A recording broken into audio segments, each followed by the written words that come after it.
I've been driving lorries for over 15 years. I've seen accidents, near misses, black ice on the Pennines at 3 in the morning.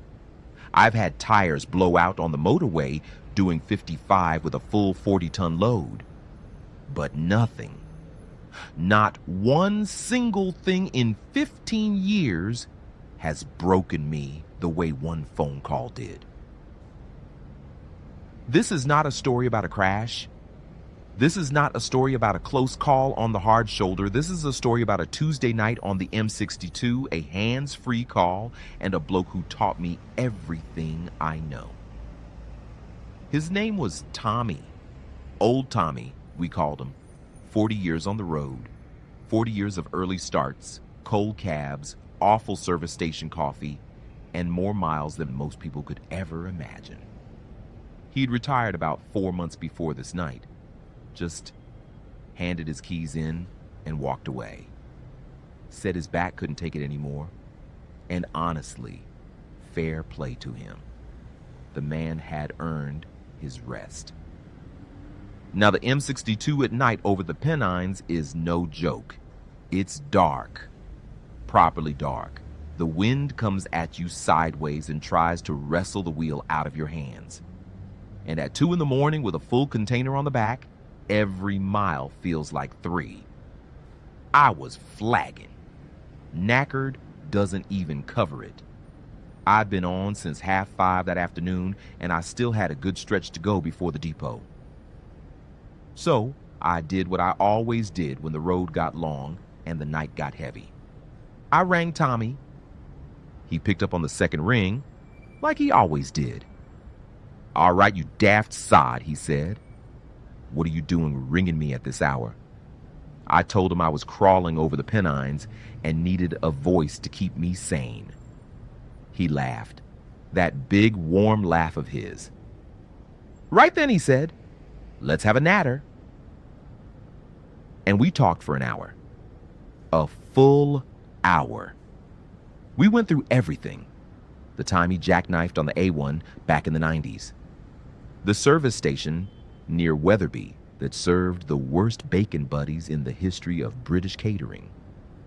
The winter of 2010 when the whole country froze and we were both out there like idiots, creeping along at 15 miles an hour thinking we were heroes. He told me about retirement, said it was strange, quiet, too quiet. He missed the rhythm of it, the early starts, the radio, even the smell of diesel in the cold air. "You don't realize," he said, "how much of your identity is tied up in that cab until the cab's gone." And then he said something that got me right in the chest. He said, "I'm proper proud of you, son. You've become a brilliant driver. Better than I ever was." I told him to shut up and stop being soft. He laughed again. Then he yawned and said he was going to get his head down. "You all right from here, Hua?" he asked. "Yeah," I said. "I'm all right, Tommy.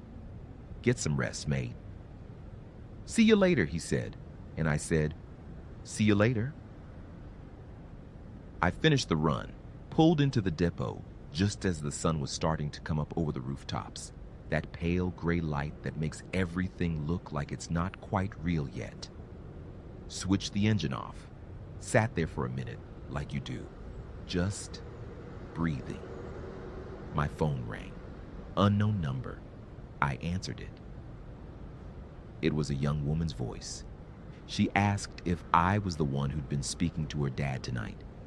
My stomach dropped before she even said another word. Tommy had passed away in his sleep. A heart attack. They think it happened not long after he put the phone down.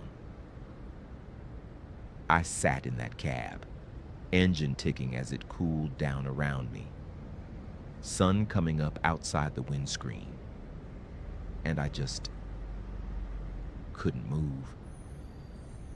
The last voice he heard was mine. The last laugh he had was over an old story about a bacon buddy and a blizzard on the A1. The last thing he ever said to anyone was, "See you later?" And I said it back, "See you later." like it was nothing, like there would always be another phone call. This job is brutal in ways people don't talk about. Not just the hours, not just the physical grind. It's the time it takes from you. The birthdays you miss, the funerals you nearly miss, the people who drift slowly out of your life because you're never in one place long enough to hold on to them. And the ones who retire, the Tommies of this world, they leave the road. And sometimes the road is the only community they ever really had. They go home and the phone stops ringing because everyone else is still out there driving. So here's what I'll leave you with. Never end a call on a bad note. Ever. If you've had a row with someone, sort it. Don't leave it. And check in on the older blokes who've hung up their keys. Ring them when the road gets long. They'll pick up on the second ring. They always do. Because one day, they won't. If this one hit you, drop a like. It helps more people find it. Subscribe for more honest tales from the tarmac. And leave a comment below. Tell me about someone who made you the driver or the person you are today. Let's remember them together.